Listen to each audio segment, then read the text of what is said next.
World's most wealthiest people, all of them accumulated their wealth and made their fortunes through stock market. Jeff Bezos owns 11% of all the shares of Amazon. Bill Gates owns 1% of all the shares of Microsoft. Warren Buffett, who we all know today as the world's greatest investor, owns 16% of all the shares of Berkshire Hathaway. If these people are able to create their fortune, become billionaires through stock market, then how is it that a small investor, more often than not, loses money and is not able to make it big? In some households, stock market is even called the den of gamblers. You can clearly counter me by saying that the examples of these wealthiest people is non-comparable because they own these businesses. Unlike you and me, they don't buy the stocks. Look, this is precisely where small investors go wrong.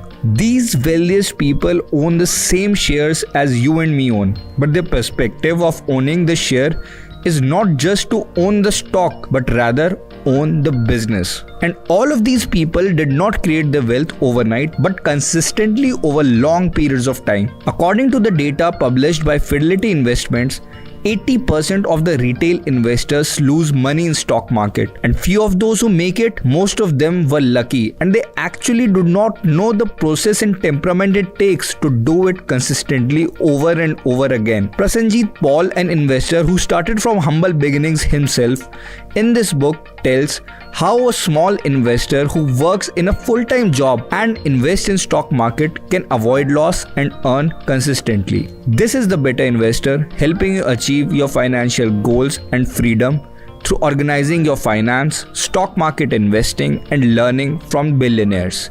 And these are top 5 lessons from the book, How to Avoid Loss and Earn Consistently in Stock Market by Prasenjit Paul. Lesson number 1. The trap of trading. The very first thing that attracts retailers is trading.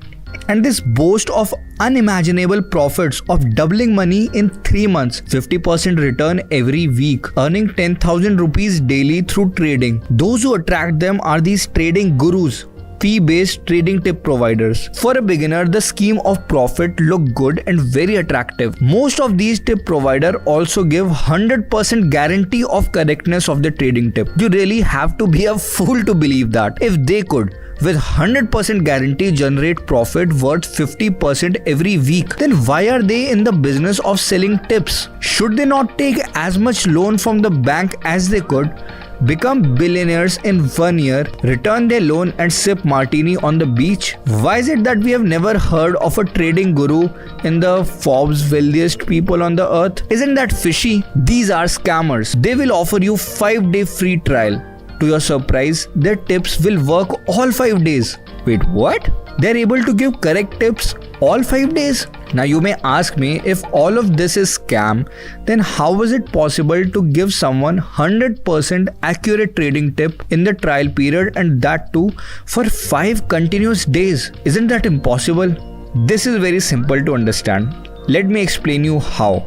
These trading tip providers buy customer database which have your number and email. Let's say they have emails of 5,000 such people, and they are finally able to make 1,000 of these people agree to take their free trial. The trading guru will divide these people in 2 groups of 500 each. On the first day, to the first group, the trading guru will tell to buy the stock of Amazon, that it will go up, and to the second group he would tell to sell the stock of Amazon because it is going to go down. Obviously, one of the group would be in profit because on any given day either the stock goes up or it goes down. So one of the group has to be correct and the other wrong. Now the trading guru will not contact the group who went wrong. He will not be available to take their calls. To the group of 500 people who made profits, he would again divide them in 2 groups of 250 each. He would again tell one group to buy Amazon stock because it is going to go up, and to other group he would tell to sell the Amazon stock because it is going to go down. Again the same thing happens. One group has to be right. He would repeat the process again and again till the last day, when the group of 62 winners from the 4th day are divided into group of 31 each. One group of 31 people finally is able to make money on all 5 days. They are ultra optimistic now and are ready to pay $5,000 for these 100% accurate tips. But obviously, these people are not going to get correct tip always now, because market is always uncertain. Nothing is ever 100%. And it is now that after 5 correct calls, retailers will invest big sum of money and finally burn a hole in their pockets. By these 31 people, the trading guru has already earned more than $150,000. The only person who has guaranteed 100% made profits from this is the trading guru himself, and not you. Trading is a full-time activity. It involves a lot more things, a lot more knowledge of macroeconomics than just a trend line and few patterns that these trading gurus tell you about.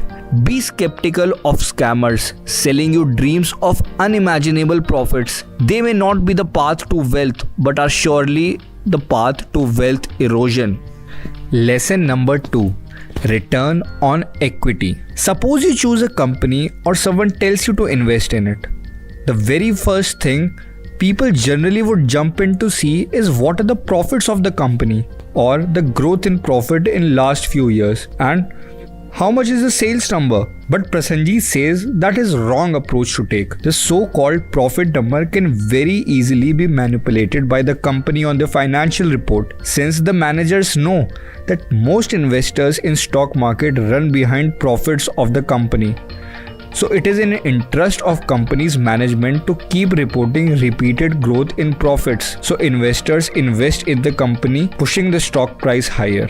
In short term, the debt can also fuel up the net profits. Not only that, the net profit that we see on the income statement does not tell us anything about how much cash finally went to company's bank account after paying for all the cash expenses. Many a times, company will report net profit. However, when you see the cash flow statement, you will realize that cash has actually reduced from company's bank account. For this purpose, profits are not the first thing you must see. Prasenjit explains the first thing you must see when you look at the company is return on equity. Equity means the shareholders' investment in the company. So return on equity is nothing but return on shareholders' investment. Let us compare two ice cream parlor companies. One, the Italian ice cream company, and the other, the Belgian ice cream company. Italian ice cream company has 5 stores in your city, while the Belgian ice cream company has 20. Italian ice cream company makes $30 profit from $100 investment, and the Belgian ice cream company makes $200 profit on $1,000 investment. Then the return on investment of Italian ice cream company is 30% and that of Belgian ice cream company is 20%. Italian ice cream company is more efficient. If Italian ice cream company invests $1,000 like Belgian ice cream company, then they can make $300 profit. The net profit of Belgian ice cream company is big, but Italian ice cream company is more efficient. So return on equity tells us about the efficiency of the business, and this can be found out about any company online on Google. The higher the return on equity of the company, the more efficient it is. As an investor, you would invest your money in an efficient business rather than the big business which is inefficient. Though no single ratio should be seen in isolation, but as a rule of thumb, considering all other parameters equal for comparison, a company with return on equity less than 10 is poor, between 10 to 15 is average, more than 15 is good, and more than 20 is exceptional. Lesson number 3. The competitive advantage. Investment decisions should not only be based on numbers. Don't assume that an extremely profitable company will maintain its profitability in future too. High growth in any business attracts competitors. For example, in India, telecom service was a very high growth business. Apart from state-owned BSNL and MTNL, there were hardly any competitors. They were minting huge profits. This attracted attention of many other private players. You would be surprised to know that by 2012, there were more than 30 telecom providers in India. Aircel, Arcom, Airtel, Vodafone, Uninor, Dutch to name a few. Now, after almost 10 years, Most of them have gone bankrupt and do not exist. The most profitable business of MTNL and BSNL today are struggling to even pay their employees. From more than 30, there are just 4 telecom players left. World's greatest investor Warren Buffett said, "In business, I look for economic castles protected by unbreachable moats." Moats were big dugouts built around a castle so that any enemy could not enter the castle. Now let's have a look how companies create economic moat. The most common way is to offer better product or service than its competitors. Customers don't hesitate to pay a little more for a better product. Differentiating factors may be technology, durability, appearance, and over a long period of time, the brand. Apple is the simplest example of it. Apple is able to sell a phone for much premium than its other competitors, even with same specifications. There are many chocolate brands, but Cadbury is the outright winner because of its economic moat. Every year it reduces the volume of the chocolate. If you were paying 10 rupees for 200 gram chocolate, then next year they would reduce the size of the packaging and you would be able to get just 160 grams for 10 rupees. And even after all this, their sales just keep on going up, because customers are fan of their taste and their brand. One of the other factors for this can also be high switching cost. Suppose you buy a car.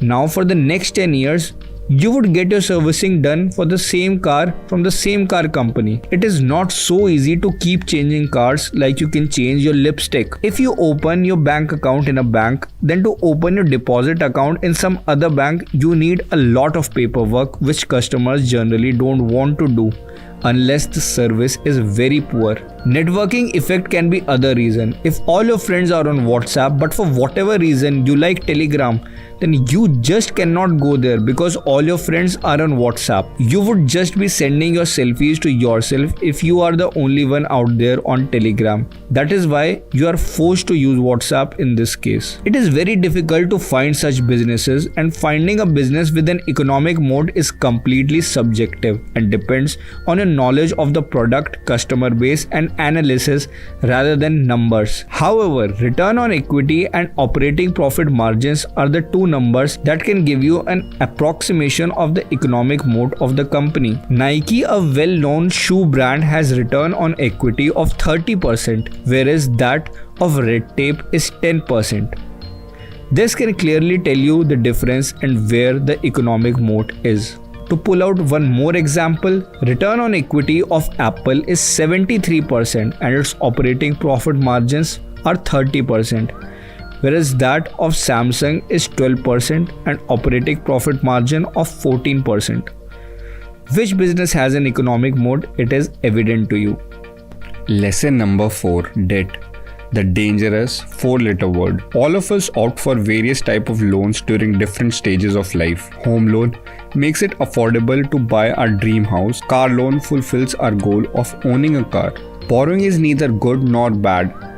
It depends on the financial profile of the borrower. Similarly, debt, the 4-letter word, is essential for business for their expansion and operational requirements. Debt for business can help boost profits. However, excessive debt coupled with bad management at bad times can lead to bankruptcy. As a small investor, a simple ratio called debt to equity ratio can tell you from far whether the company's debt is low or high. Debt to equity ratio is the ratio of all the borrowings of the company and shareholders' investment. If debt to equity ratio of any company is more than 1 and increasing, it should definitely ring an alarm bell. Just like return on equity, debt to equity ratio is also available on Google and must be seen for past few years to see what the trend is. A debt to equity ratio of less than 1 or decreasing is a positive sign. Just for an anomaly, all the lending businesses such as banks and non-banking finance companies have debt to equity ratio much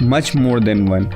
Because the business is based on borrowing money at lower interest rate and then lending that money at higher interest rate. Lesson number 5. Stocks to avoid. Charlie Munger, the right-hand man of Warren Buffett, who is currently 97 years old, and known for his words of wisdom, said, "All I want to know is where I'm going to die, so that I don't go there." Thus, it is prudent to know in stock market the stocks that you must avoid at all costs. These are high debt companies. The easiest way to find them is by looking at the debt to equity ratio mentioned above. During good times, the bad managers of the company become over optimistic and fund the growth with huge debt. When the cycle turns, the debt becomes unmanageable. The business along the stock price then suffer. Second, low promoter holding. A company in which the owners of the company do not have a majority stake, which is called skin in the game, you must avoid it. If the company has low promoter holding, that does not mean it will do bad. But in the company where promoter hold big stake, that means that the wealth of the owner is directly dependent on the functioning of a business. Like a small investor, the owner of the company cannot enter or exit into the stock of the business with a click of a mouse. There are legal filings which happen if owner wants to sell or buy their stake. Shareholding pattern of all the companies are updated quarterly, and increasing promoter holding is a good sign, and consistently decrease in promoter holding should make you alert. Stay away from small companies where promoter holding is less than 20%. Third, high promoter pledging. The owners of the company can keep their stake in the company as collateral and avail loans from the bank. This activity is called pledging of shares. Sometimes this loan can be for operation of business. However, sometimes the loan can be for personal reasons as well. Pledging is generally the last resort for promoters to avail the loan. If the promoters are not able to meet the obligations of loan in time, then banks have the right to acquire shares of the promoters and sell it in stock market to convert it into cash. The excessive selling of stocks can further hit the stock price. Prasanjit says that as a conservative small investor, it is better to avoid these stocks completely. Fourth, stock touching new lows. Unless and until you are confident about prospects of the business, avoid stocks which are touching new lows year after year. This can be a red signal. This will soon be indicated by bad fundamental ratios and bad numbers of the company. If you have in-depth knowledge about the business of the company and are sure that everything is good, then these can be opportunities of outsized returns. But more often than not, most of the stocks like these are graveyards for investors who are lured by the word outsized returns. Fifth, too much popular stock. When the stock becomes too popular and everyone buys it, it becomes overpriced and gets very risky for our hard-earned investment. When everyone talks about investing in Tesla, doubling their money in tech companies, stay away. The most popular an investing instrument becomes, the more likely it is to underperform in long term. Tech companies at the peak of 2000 .com bubble, real estate company at the peak of 2008, to pull out a few examples of such kind. Sixth, the costly acquisition. To scale up business to achieve faster growth rate, many companies opt for costly acquisitions. Many times, costly acquisitions with external debt and inability to turn around the company to profits causes enormous wealth destruction. Sri Renuka Sugars, a sugar company, acquired two Brazilian large sugar manufacturing loss-making plants in 2010. The acquisition increased their debt 5 times in 2 years. The stock price of Sri Renuka Sugars in 2010 was 120 Indian rupee. Today, after more than 10 years of acquisition and inability of company to turn the Brazilian plants into profit, the stock price of Sri Renuka Sugars today is just 12 Indian rupee. Capital erosion of more than 95%. Let's have a quick recap. The first step to avoid loss as a small investor is to stay away from trading. Trading is a full-time job and needs enormous knowledge of macroeconomics, information about business that everyone does not know. Be aware of the trading gurus and stock tip providers who promise you 100% guaranteed returns of unimaginable profits. Profits and sales number of the company can be easily manipulated. However, what cannot be manipulated is the cash in bank. The first thing that an investor must look at in a company is its return on equity. It is the ratio that tells about the efficiency of business. Keeping all things same, return on equity less than 12 is poor, 12 to 15 is average, more than 15 is good, and more than 20 is exceptional. Look at the return on equity data for past few years. Economic moat is the competitive advantage that a business has, which give the business an edge over its competitors. This may be due to better product, technology, brand, networking effect, etc. An economic moat is completely subjective, but some indicators of it can be high return on equity and high operating profit margins. Buying a business with economic moat is a big protection to downside risk. Debt is the most dangerous four-letter word.